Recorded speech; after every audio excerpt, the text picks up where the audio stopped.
ketika kita sebagai orang yang beriman mendapati trending yang semacam ini dalam perkara-perkara horor, syirik, klenik, dan itu begitu banyak pada kultur masyarakat kita yang kita hidup di antara mereka, maka inilah yang menjadikan kita akhirnya tenang. Karena Allah sudah memberikan kepada kita sebuah kaidah.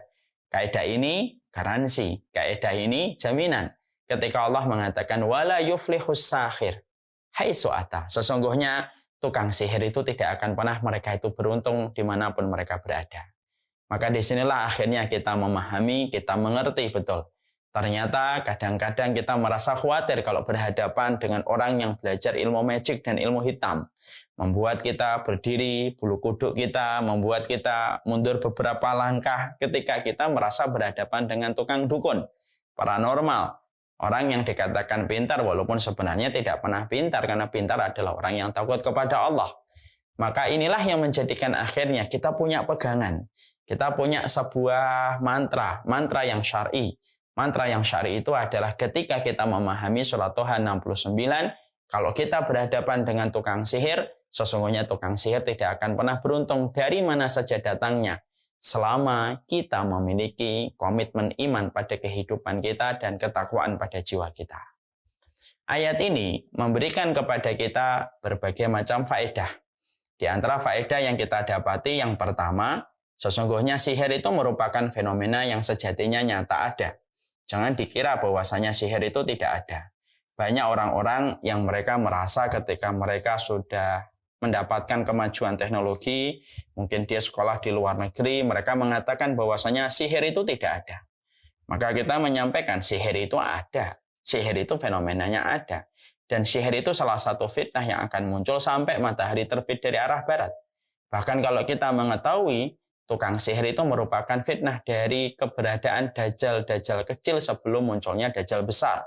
Karena kita paham, Rasulullah sudah mengabarkan sebelum datangnya dajjal besar, nanti akan ada dajjal-dajjal kecil yang jumlahnya 30 mendahului sebelum datangnya dajjal besar. Dan salah satu makna dajjal kecil itu adalah tukang dukun yang bertebaran dalam kehidupan masyarakat. Makanya fenomena pesugihan, fenomena menjatuhkan usaha orang, fenomena untuk mengirimkan santet itu sejatinya ada. Dan bukanlah kita ketika maju teknologi lalu menafikan, lalu mengingkari tentang keberadaan sihir, karena sihir pun sudah Allah sampaikan di dalam surat Al-Baqarah 102 untuk memberikan kepada kita sebuah pencerahan. Sihir itu tidak pernah absen dalam setiap waktu ketika matahari terbit sampai nanti matahari terbit dari arah barat. Saya tentunya sering sekali berinteraksi dengan orang-orang yang kemasukan jin, walaupun saya bukan pakar ruqyah. Karena memang ruqyah itu membutuhkan ilmu yang harus didahului dengan pengalaman disertai dengan ilmunya. Saya mengaku saya ini minim tentang masalah ruqyah. Tapi bukan berarti saya tidak pernah berinteraksi dengan fenomena ruqyah. Saya pernah berhadapan dengan orang ketika istrinya kemasukan jin. Ada seorang ikhwan nelpon saya malam-malam menceritakan tentang bagaimana dia ketakutan melihat istrinya tampak hitam. Dan istrinya membenci suaminya tanpa sebab malam itu sampai terjadi pertengkaran besar. Saat itu beliau menelpon dari Bintaro, saat itu saya sudah di Bekasi. Intinya pada kisah tersebut adalah ketika sang istri dibawa ke tempat ruqyah dan akhirnya ketahuan ternyata ada jin yang dikirim salah satu mantannya dari wanita atau istri tersebut ketika dia pernah bertemu kembali dengan mantannya dan dia ingin supaya wanita itu jatuh kembali dalam pelukannya. Dan yang dilakukan adalah mengirimkan jin. Bahkan dalam prosesi ruqyah itu jin mengaku bahwasanya wanita tersebut pernah hamil dan kehamilan yang pertama diobrak-abrik, dihancurkan oleh jin yang dikirim oleh mantannya. Di situ kita menjumpai bahwasanya fenomena kesyirikan itu, fenomena perdukunan itu nyata adanya. Fenomena sihir itu adanya. Bahkan kalau kita ketahui hatta Rasulullah Shallallahu Alaihi Wasallam pun beliau pun pernah mendapatkan sihir pada kehidupan beliau. Tentunya jangan buru-buru kita ngambil kesimpulan prematur. Kenapa kok Nabi mendapatkan sihir? Tentunya tersihirnya Nabi menjadi petunjuk bagi kita dan panduan bagaimana mengobati yang kena sihir. Coba kalau Rasulullah tidak pernah terkena sihir, kita tidak tahu apa yang harus kita lakukan. Rasulullah pun terkena sihir dan kata Abdullah bin Mas'ud, salah satu sihir yang paling berat yang dirasakan Rasulullah yaitu ketika Rasulullah merasa telah mencampuri istri-istrinya.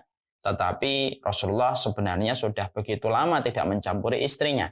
2 malaikat diturunkan oleh Allah, yang satu malaikat duduk di samping kepala Rasulullah, yang satu duduk di samping kaki Rasulullah. 2 malaikat ini lalu berdialog. Ma balu hadar rajul. Ini Rasulullah kenapa? Innahu madbubun. Satu malaikat menjawab, dia terkena sihir. Man tabbahu, siapa yang menyihirnya? Malaikat yang satunya berkata Labid bin A'sam, salah satu pembesar orang Yahudi. Dengan apa dia disihir? Fi mushtin, di dalam sisir yang diikat di dalam rambut yang dilemparkan ke sumur tua. Ketika Rasulullah akhirnya sadar, beliau menyuruh para sahabat untuk mengambil buhul atau ikatan sihir tersebut dan ditemukan, dihancurkan, dan setelah dihancurkan lepaslah sihir itu. Disitulah kita akhirnya paham bahwasanya sihir itu ada. Tapi sihir itu tidak akan pernah beruntung ketika dihadapi dengan keimanan dan ketakwaan. Maka yang kedua, kaidah ini memberikan kepada kita sebuah pelajaran. Sihir itu sebenarnya tidak akan ada yang memberikan mandarat kepada kita selama kita selalu kemudian berpegang kepada kitabullah. Karena sesungguhnya ini ada pengalaman dari salah satu dukun yang sejatinya dia bertaubat. Lalu dia berkata, ketika dia memberikan testimoni kenapa dia bertaubat. Alasan apa yang menjadikan dia bertobat? Disebabkan karena dia merasa ketakutan dengan pengadilan Allah kelak, di mana Allah itu betul-betul tegas dan keras kepada mereka yang mempraktekkan perdukunan. Intinya, beliau akhirnya insyaf, beliau akhirnya bertaubat. Ketika beliau bertaubat, beliau menceritakan lika-liku di dalam dunia perdukunan yang telah beliau lewati selama puluhan tahun. Dia berkata, saya pernah akan menyantet seorang wanita. Tapi selalu santet saya itu gagal. Selalu saya santet gagal. Selalu ketika saya menyantetnya gagal. Walaupun berupaya saya menyantetnya, bahkan saya rela menaikkan ilmu kanuragan saya, ilmu hitam saya, untuk menyantet wanita ini, tapi gagal kembali. Ternyata wanita tersebut setelah dipelajari, gitu, apa sih yang menjadikan santetnya itu tidak berfungsi pada wanita ini? Ternyata wanita ini adalah wanita yang sering meruqyah dirinya.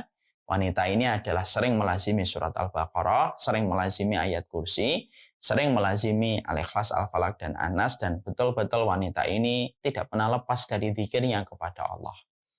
Sampai itulah yang menjadi salah satu pertimbangan kenapa dukun itu akhirnya bertobat. Salah satu di antara banyak alasan ketika dia pernah tidak berkutik di hadapan seorang wanita. Ketika wanita itu bukanlah dia latihan barbel, bukanlah dia ketika latihan lari, tapi wanita itu menjaga setiap waktunya dan proteksi dirinya dengan kitabullah, dengan dzikir. Maka ketika tukang dukun berhadapan dengan wanita yang semacam ini, betullah apa yang Allah katakan di dalam surat Toha 69. Wala yuflihus sahir haitsu ata. Tidak akan pernah beruntung tukang sihir dari manapun dia datangnya. Itu merupakan pencerahan yang kedua.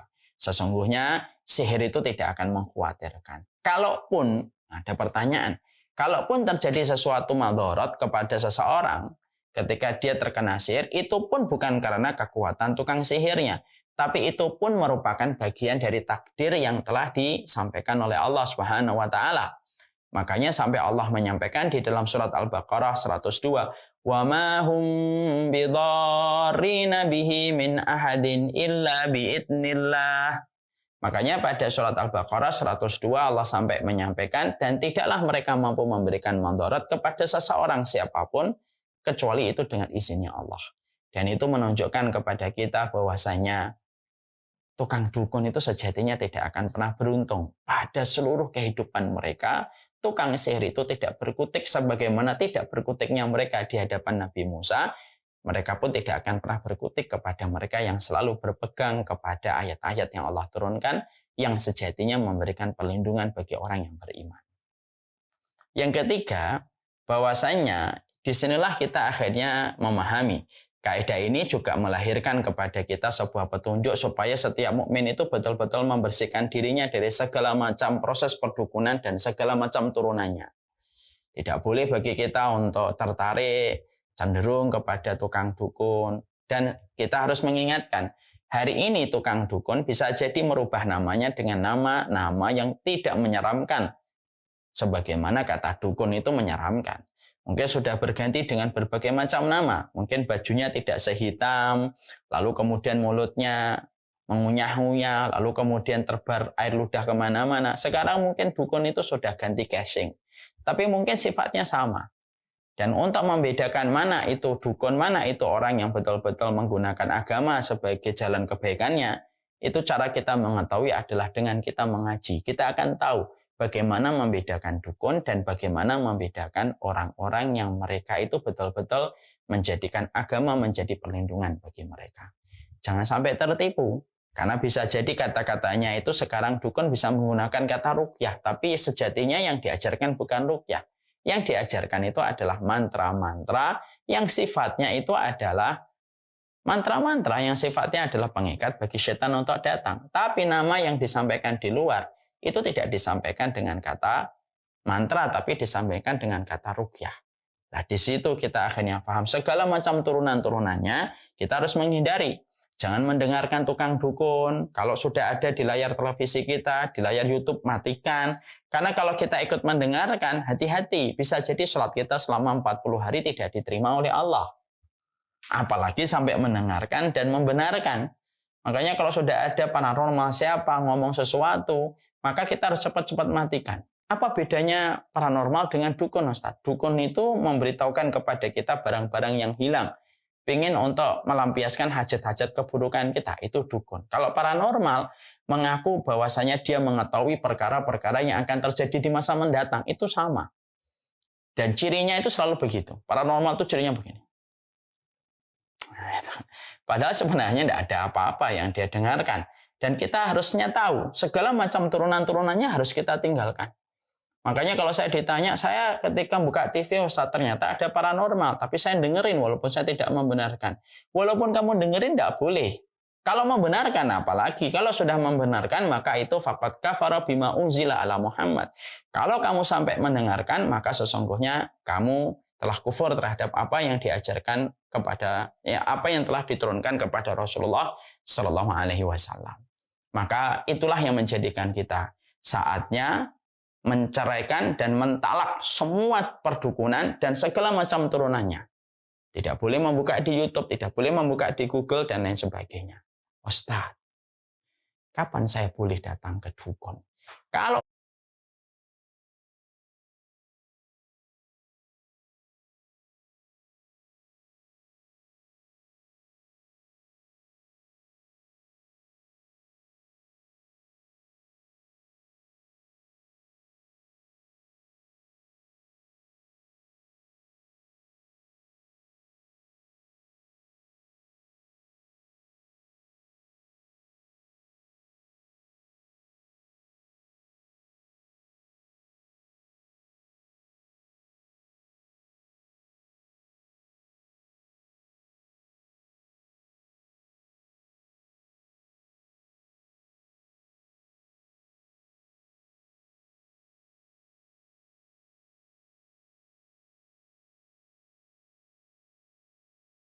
kamu pengen bertanya, kapan boleh datang ke dukun? Boleh.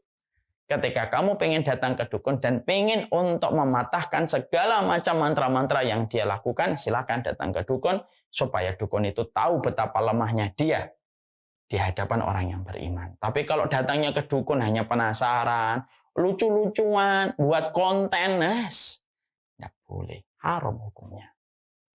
Ya, dan itu kemudian harus kita hindari.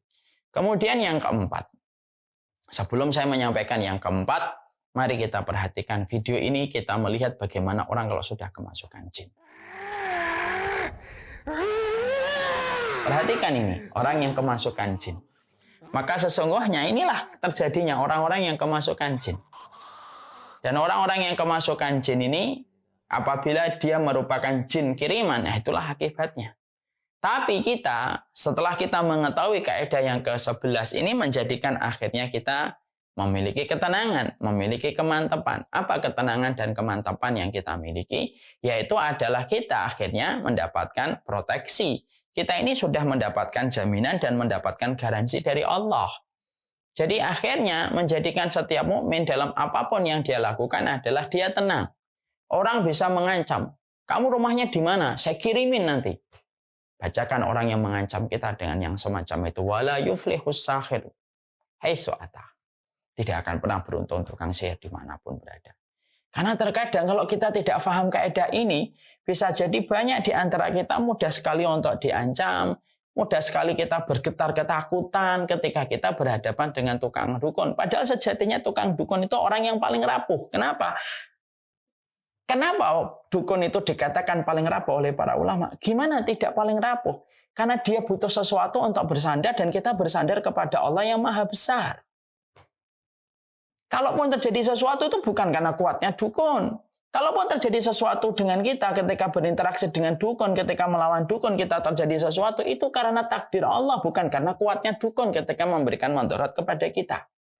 Sama pula dengan orang yang nanti berkata, Ustadz, saya pernah mendapati paranormal, lalu dia bercerita tentang apa yang akan terjadi tahun 2020, dan ternyata kenyataannya itu ada. Iya. Maka itu kebetulan qadarullah. Apa yang dia sampaikan, yang benar satu, tetapi yang salah itu 99. Tapi setan pintar. Setan itu melupakan kita pada tebakan 99 dukun yang gagal dan salah.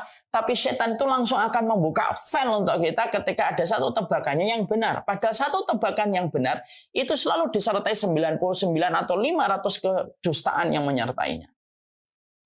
Bahkan yang lucu itu beberapa bulan yang lalu kita sempat dikagetkan. Ada seorang dukun ngomong tahun 2020 nanti ada banyak artis yang kena narkoba. Dan ternyata artisnya itu dia sendiri. Makanya sampai kemudian dia diremehkan. Sampai kemudian dia dilecehkan oleh banyak netizen. Dia apa diremehkannya? Dia dikatakan, lah nebak dirinya sendiri nggak bisa. Nebak polisi yang mengopong rumahnya nggak ngerti ketika dia sedang fly dengan barang-barang yang haram itu. Itu menunjukkan kepadanya semoga perbuatan ini menjadikan dia sadar kembali kepada perbuatan yang benar. Tapi disitulah kita akhirnya paham. Ayat ini surat Toha 69. Luar biasa. Membuat kita tenang. Wala yuflihus sahir haitsu ata. Dia akan pernah tukang sihir itu tenang. Dan ketika kita berjalan, ketika kita memegang ayat ini, ketika kita berbisnis, berdagang, menjalani apapun, membela kebenaran, lalu ada suara-suara ancaman yang datang kepada kita, di mana mereka mengancam, kalau kami kecewa, dukun bertindak. Alah, kita akan berkata, dan kita membacakan ayat untuknya. Wala yuflihus sahir haitsu ata. Dia akan pernah beruntung. Tapi ingat, jangan lalu menjadi sombong. Karena sombong juga nggak boleh. Berpegang dengan ayat ini kemudian kita menyombongkan diri, datang ke kuburan-kuburan, datang ke tempat-tempat keramat, lalu nantang-nantang, ayo, siapa itu yang dukun-dukun di sini? Silakan datang ke saya, menggodain saya. Silakan gangguin saya. Jangan sombong. Sombong itu perkara yang menjadikan kekuatan kita menjadi hilang. Sirna. Disebabkan kesombongan yang ada pada hati kita. Jangan sombong. Bukan berarti ayat ini membuat kita lalu sombong. Enggak. Tapi membuat kita itu merasa tenang. Ketika kita mendapatkan proteksi dari Allah. Mendapatkan ketenangan ketika kita mendapatkan garansi dan jaminan dari Allah. Dan kita tetap bagaimana kita selalu berpegang kepada setiap ayat-ayat yang Allah sampaikan. Jangan pernah lepas dari surat Al-Baqarah. Jangan pernah lepas dari surat Ali Imran. Jangan pernah lepas dari ayat-ayat kursi. Terus untuk kemudian kita itu menjaga dan memproteksi diri. Maka itu adalah salah satu kekuatan dalam kehidupan kita. Mungkin ada yang bertanya, Ustadz, apakah saya boleh meruqyah diri saya sendiri? Ruqyah boleh. Itu katanya ada hadis 70.000 orang yang akan masuk surga, salah satunya yang tidak diruqyah. Ingat, hadis itu dikatakan la yastarqun. Ada penambahan ya, mudharaah, sin dan ta. Artinya meminta diruqyah. Yang paling baik itu tidak usah minta diruqyah. Yang paling baik itu meruqyah diri sendiri. Kita kaji ayat-ayat apa yang menjadikan kita bisa meruqyah diri kita sendiri. Kita kaji, karena meruqyah diri sendiri itu jauh lebih dicintai oleh Allah daripada kita minta diruqyah.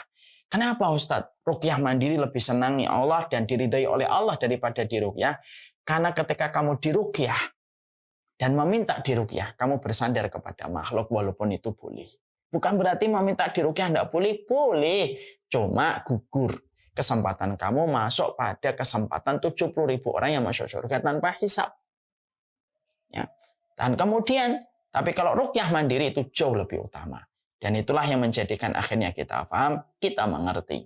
Sesungguhnya tidak akan pernah beruntung tukang sihir itu.